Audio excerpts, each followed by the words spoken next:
Welcome to Hussaini Public High School, Srinagar.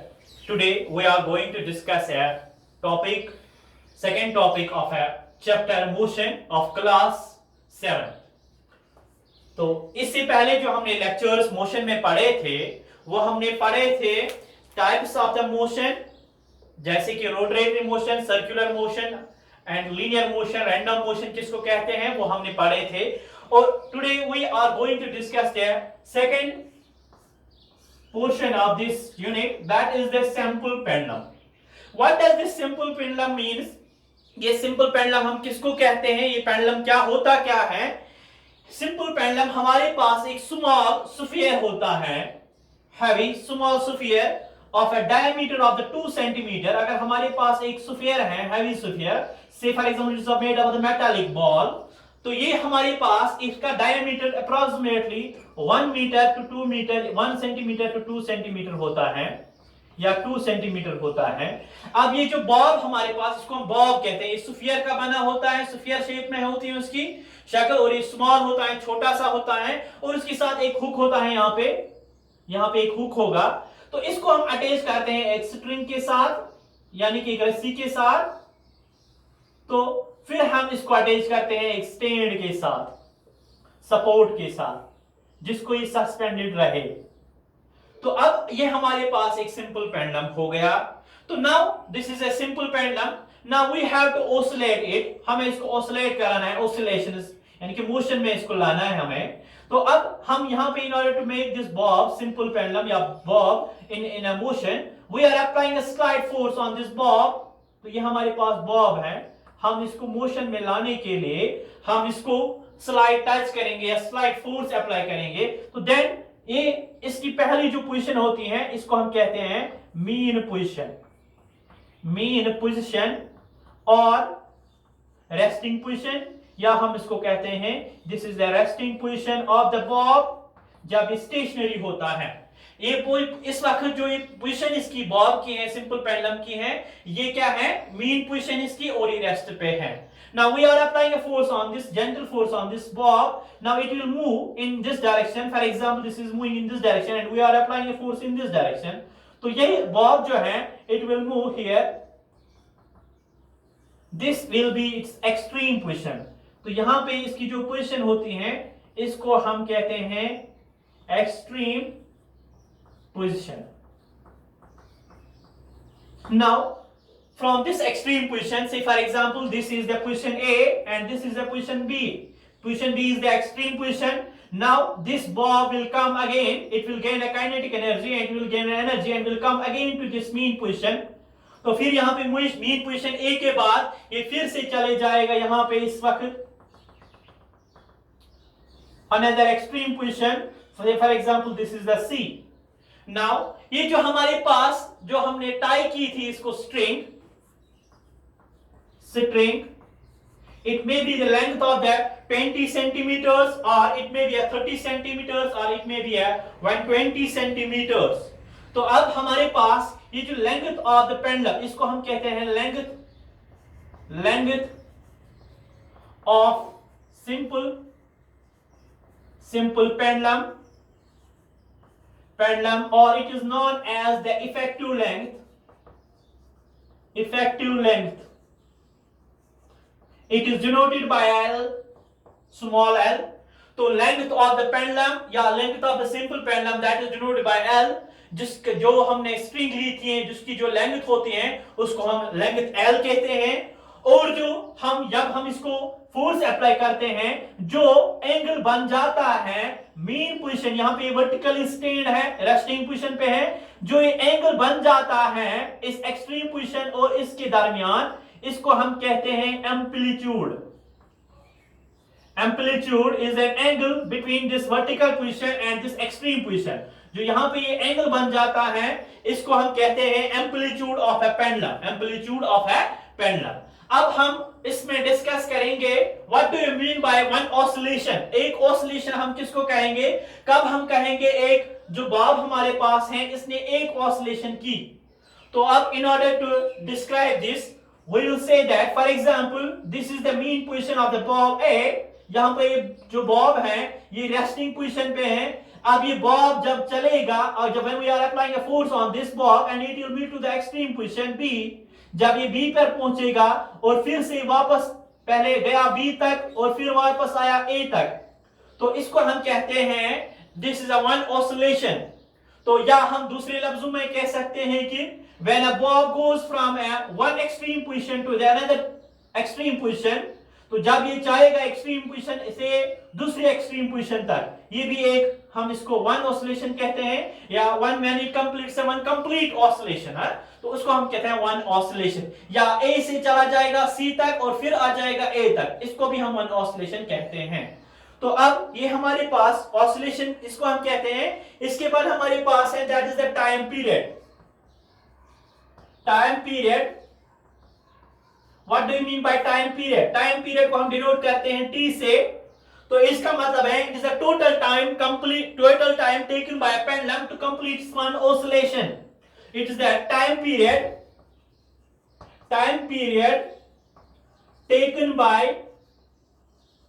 taken by a pendulum to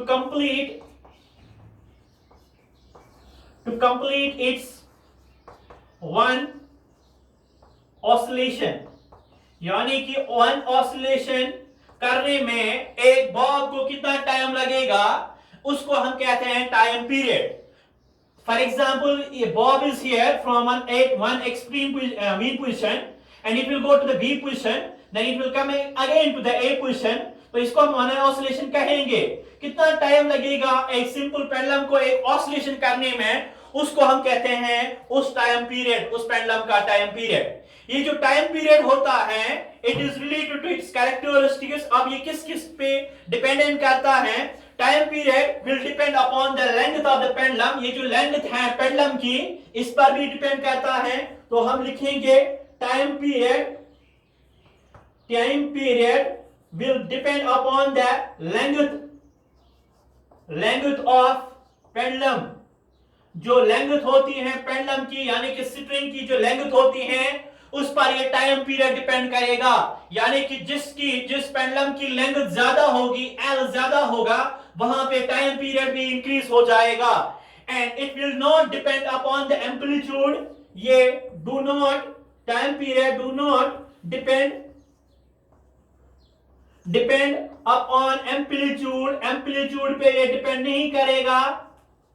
amplitude हमने कहा है, amplitude किसको कहते हैं? ये यहाँ पे जो एंगल बनाता है, ये एंगल पे नहीं डिपेंड करेगा। एक टाइम पीरियड खाली किस पे डिपेंड करेगा?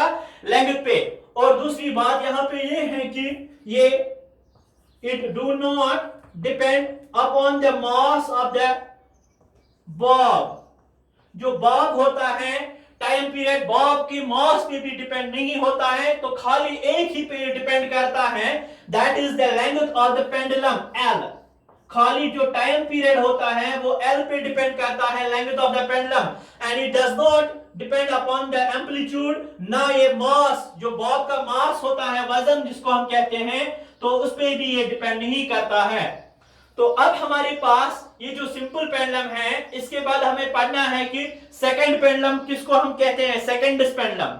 सेकंड पेंडुलम, अगर हमारे पास एक पेंडुलम होगा, अगर इसमें जो टाइम पीरियड का हो, if it is exactly of the 2 seconds, अगर हमारे पास टाइम पीरियड एक पेंडुलम का टाइम पीरियड हमारे पास अगर किसी पेंडुलम का 2 सेकंड्स का होगा, यानी कि एक कंप्लीट ऑसिलेशन में करने में इसको 2 सेकंड्स लगते हैं, तो then we call that it is the second pendulum. इसको हम सेकंड पेंडुलम कहते हैं। तो जिस पेंडुलम में हमारे पास टाइम पीरियड 2 सेकंड्स का होगा, उसको सेकंड पेंडुलम कहते हैं। टाइम पीरियड क्या होता है? कितना टाइम लगेगा एक कंप्लीट ऑसिलेशन करने में, उसको हम कहते हैं time period, and it is denoted by T. Now we will go through another section of this topic, that is the speed and the velocity.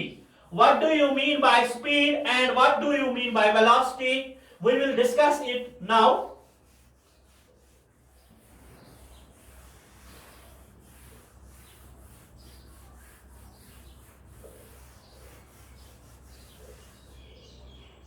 तो अब हमारे पास है स्पीड एंड वेलोसिटी।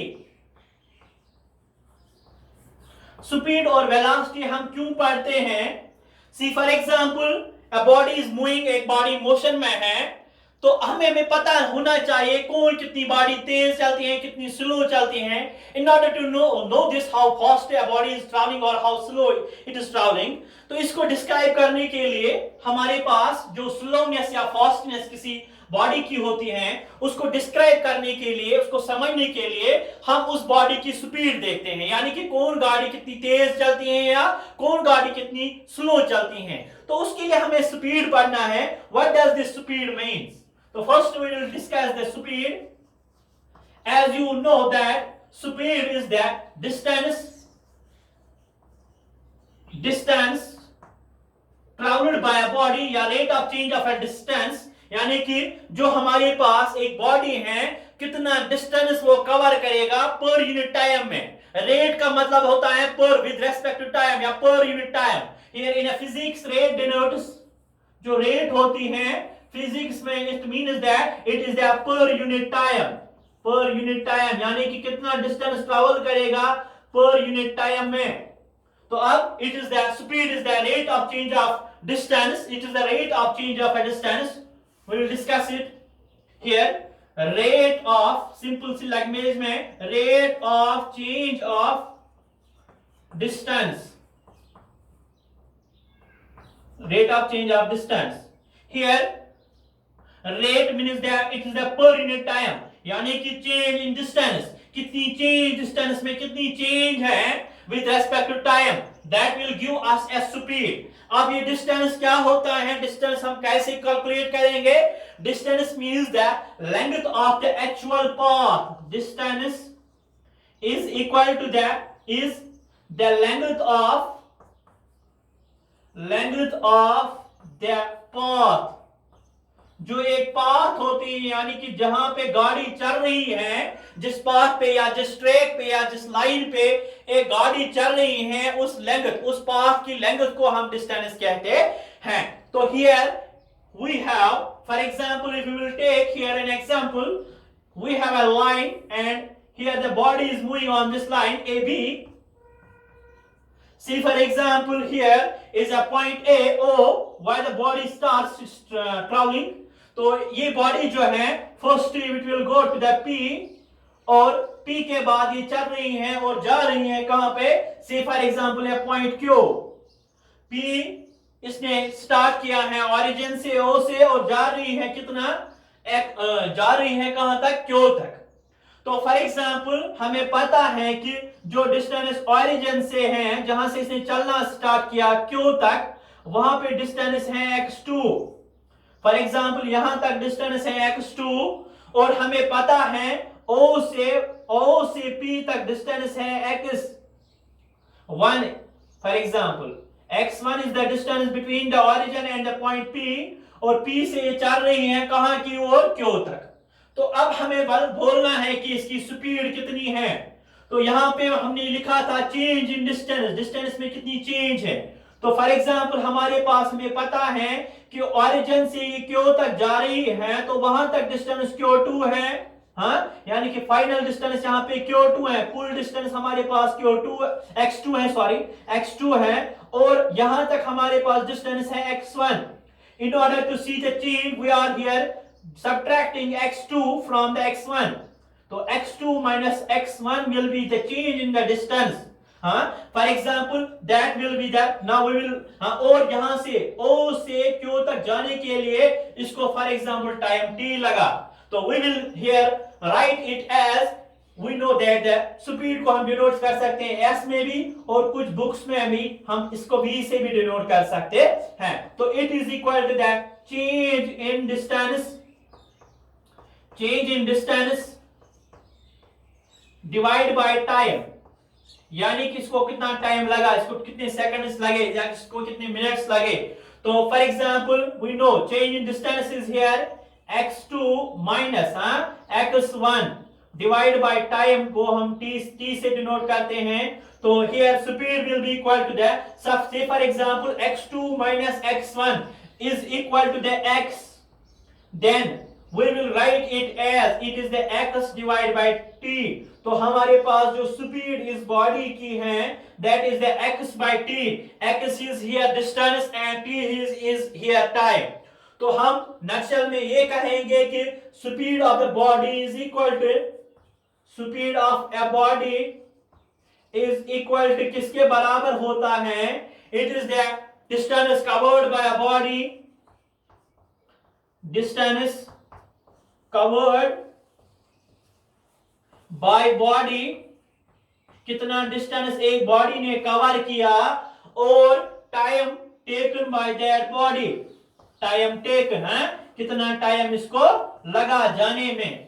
तो अब हमारे पास as you know that the distance covered, जो डिस्टेंस कवर्ड, डिस्टेंस का मतलब होता है डिस्टेंस कितनी कवर की और डिवाइड बाय टाइम टेकन. इससे हम और एग्जांपल्स या और फार्मूलाज निकाल सकते हैं. फॉर एग्जांपल हमें निकालना होगा डिस्टेंस कवर्ड, वो बराबर होगा distance covered will be equal to the product of the time taken and the speed. तो हम लिखेंगे इसको speed into time taken. या इसी तरह हमें निकालना होगा टाइम टेकन. टाइम टेकन कितना टाइम लगा, तो दो क्वांटिटीज हमारे पास दी गई हैं, तो फिर हम लिखेंगे वो बराबर होगा डिस्टेंस कवर्ड और डिवाइड बाय स्पीड. तो ये हमने इसमें सीखा कि स्पीड क्या होती है. स्पीड से हमें पता चलेगा कौन बॉडी स्लो चल रही है और कौन बॉडी फास्ट चल रही है. इंशाल्लाह नेक्स्ट टॉपिक में हम वेलोसिटी के बारे में पढ़ेंगे. That is all for today. Have a nice day.